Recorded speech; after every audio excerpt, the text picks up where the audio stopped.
Government MBBS college नागपूरचं 1947 मध्ये स्थापन झालेलं आहे कॉलेज. खूप जुनं कॉलेज आहे. याच्या क्षेत्रफळाचा जर आपण विचार केला तर 196 एकरावर पसरलेलं आहे कॉलेज आहे. मागच्या वर्षी या कॉलेजला 210 सीट्स होत्या MBBSच्या आणि याच्या फीचा जर विचार केला आपण 1,64,000 इतकी फी होती. या कॉलेजमध्ये जर आपल्या विद्यार्थ्याला प्रवेश मिळवायचा असेल तर मागच्या वर्षी किती मार्क लागले होते आपल्या कॅटेगरीसाठी हे आज आपण पाहू.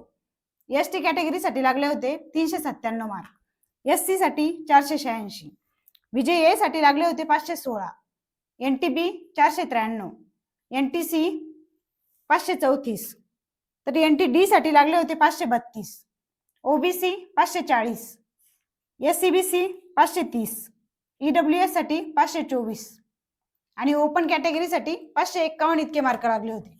नवीन असाल तर सबस्क्राईब करायला विसरू नका, कारण सर्व कट ऑफचे व्हिडिओ कॅटेगरीनुसार मी या चॅनलला अपलोड करणार आहे.